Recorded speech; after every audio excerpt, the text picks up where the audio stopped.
Hello everyone, इस video में हम करंट अफेयर्स कवर करेंगे। Now let's start. So first article है जीएसटी से रिलेटेड।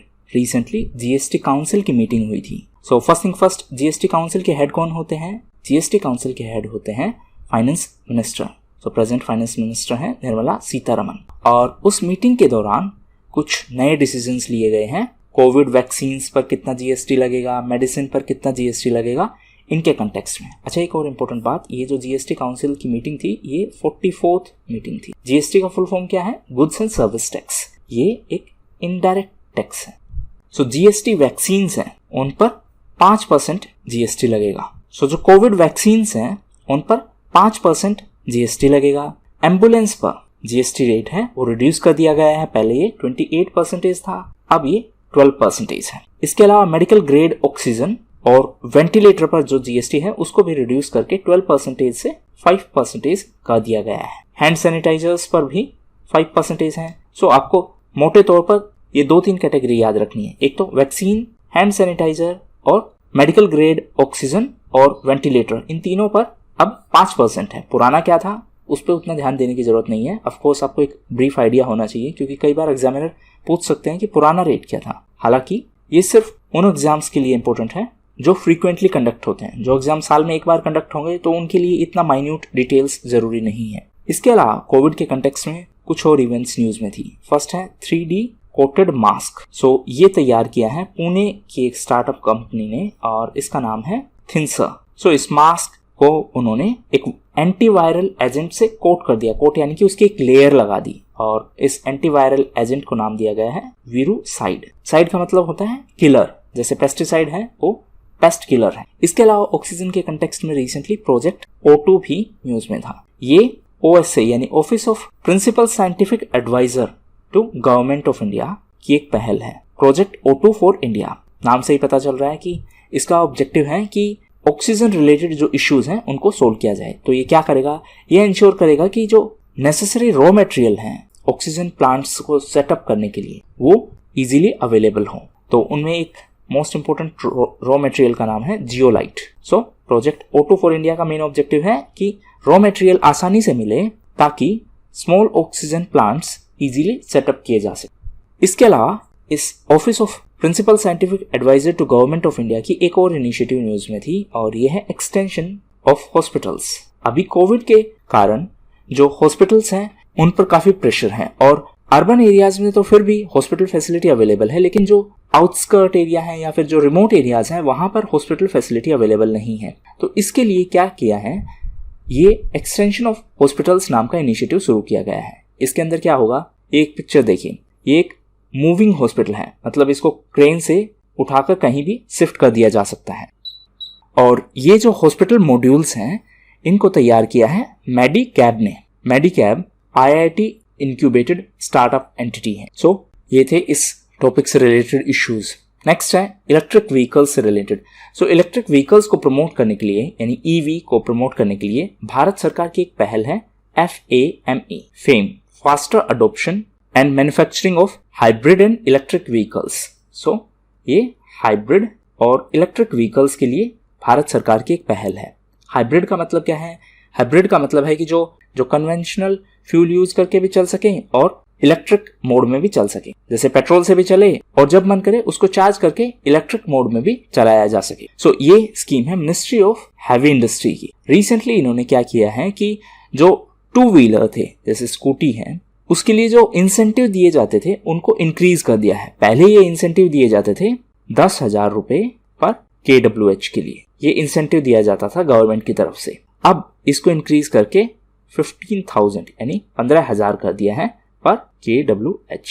इलेक्ट्रिक व्हीकल के कंटेक्स्ट में रिसेंटली एक रिपोर्ट भी न्यूज में थी और ये है ग्लोबल इलेक्ट्रिक व्हीकल आउटलुक, और इस रिपोर्ट को रिलीज किया है IEA यानी इंटरनेशनल एनर्जी एजेंसी ने। इसके अलावा गवर्नमेंट ऑफ इंडिया है, to be specific ministry of road transport and highways ने इलेक्ट्रिक व्हीकल को प्रमोट करने के लिए कैंपेन भी शुरू किया था, गो इलेक्ट्रिक कैंपेन। सो आपको यहाँ पर 2 चीजें याद रखनी। एक तो ये जो कैंपेन है ये रोड ट्रांसपोर्ट मिनिस्ट्री का कैंपेन है, लेकिन ये जो फेम स्कीम है ये मिनिस्ट्री ऑफ हैवी इंडस्ट्रीज की स्कीम है। लॉजिकली देखें तो ये ऐसा लगता है कि ये रोड ट्रांसपोर्ट की स्कीम है, इसीलिए इस एक्सेप्शन को आप प्लीज ध्यान में रखिए। नेक्स्ट है ऑपरेशन ओलिविया। सो ये ओलिव रिडले टर्टल्स हैं, ये आप इस पिक्चर में देख सकते हो, ये टर्टल्स हैं।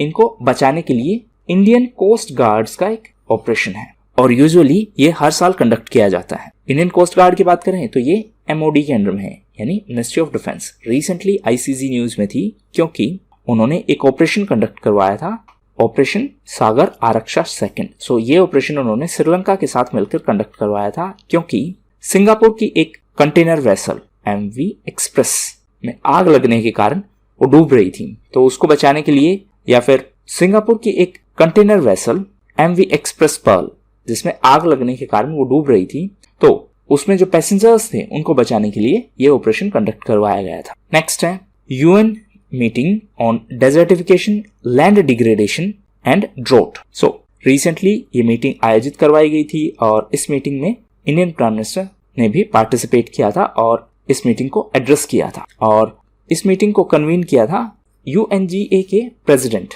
करंट में UNGA के प्रेसिडेंट है वोल्कन बोजगिर, वो टर्किश डिप्लोमेट है, यानी टर्की से हैं। नेक्स्ट जो UNGA प्रेसिडेंट है वो मालदीव्स से होने वाले हैं। UNGA है यूनाइटेड नेशन जनरल असेंबली। सो ये 76th प्रेसिडेंट होंगे, करंट वाले हैं वो 75th। रिसेंटली जो 76th प्रेसिडेंट के तौर पर इलेक्ट हुए हैं वो हैं अब्दुल्ला शाहिद और उन्होंने के नागराज नायडू को यूनाइटेड नेशंस की ब्यूरोक्रेसी को हेड करने के लिए अपॉइंट किया है और वो एक इंडियन फॉरेन सर्विस ऑफिसर हैं। UNCCD की बात करें तो ये है United Nation convention to combat desertification और इसकी 14th समिट इंडिया में हुई थी। इनफैक्ट उस समिट के बाद न्यू दिल्ली डिक्लेरेशन को भी अडॉप्ट किया गया था। नेक्स्ट है इथियोपिया के टिग्रे रीजन से रिलेटेड।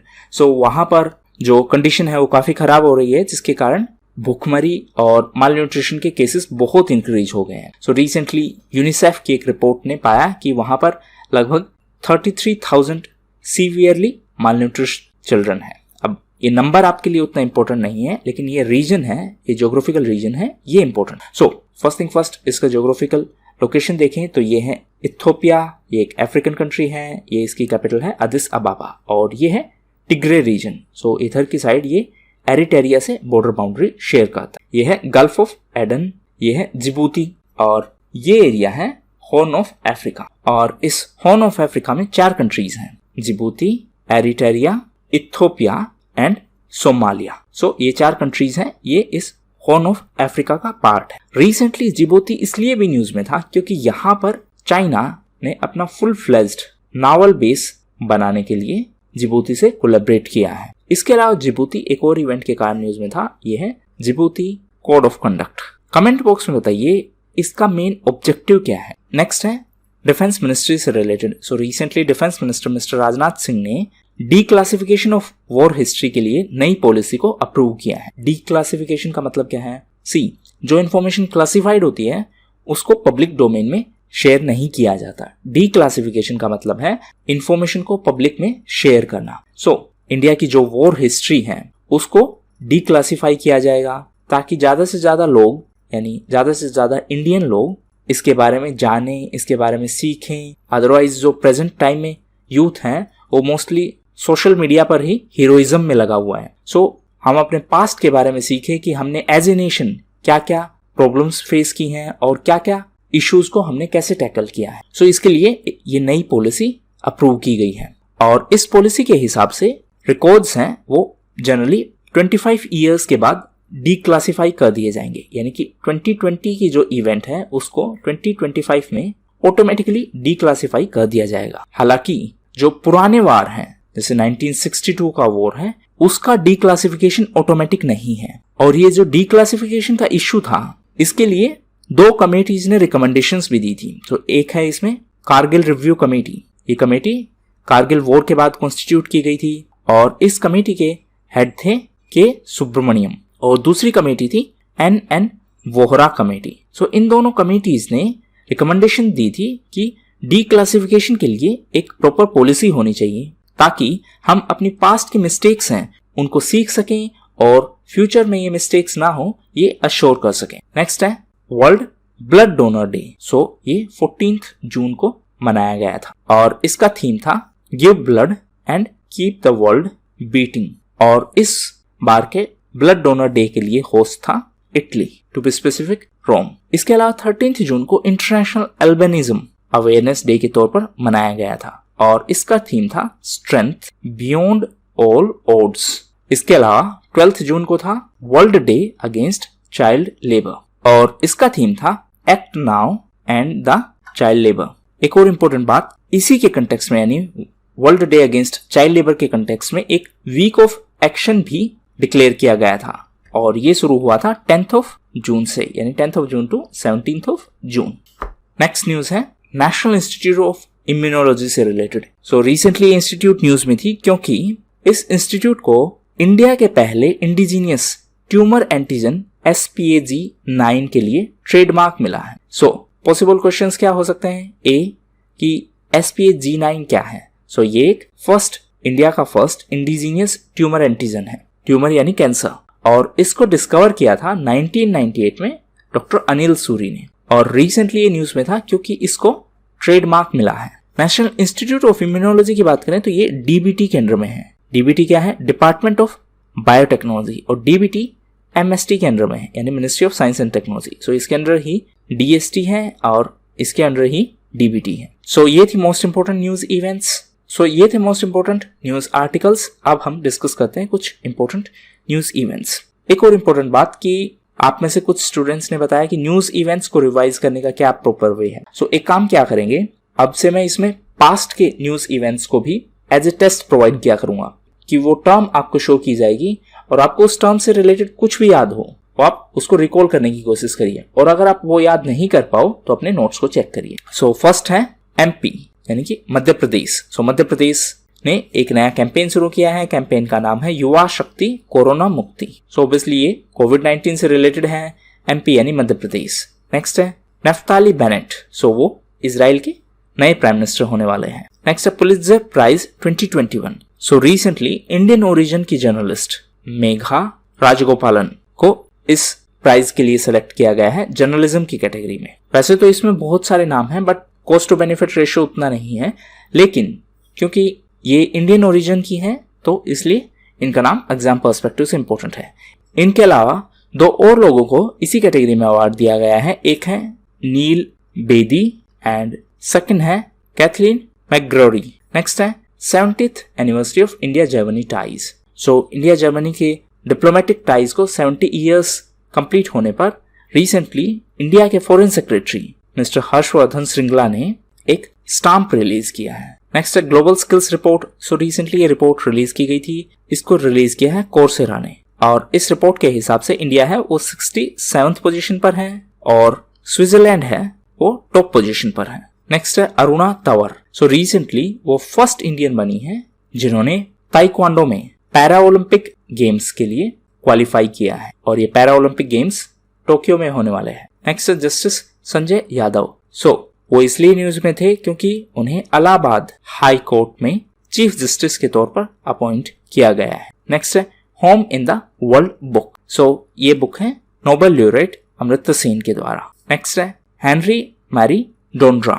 सो रिसेंटली वो CAR यानी सेंट्रल अफ्रीकन रिपब्लिक के नए प्राइम मिनिस्टर बने हैं। Next Radha Mohan. So recently उनका निधन हुआ था। वो एक वेल नोन एनवायरमेंटलिस्ट थे। और लास्ट है फ्रेंच ओपन से related. So recently Novak Djokovic ने फ्रेंच ओपन में मेंस सिंगल टाइटल जीता है। फ्रेंच ओपन को रोलैंड गारोस के नाम से भी जानते हैं। सो ये थी most important news events. Thank you and that's all for the day.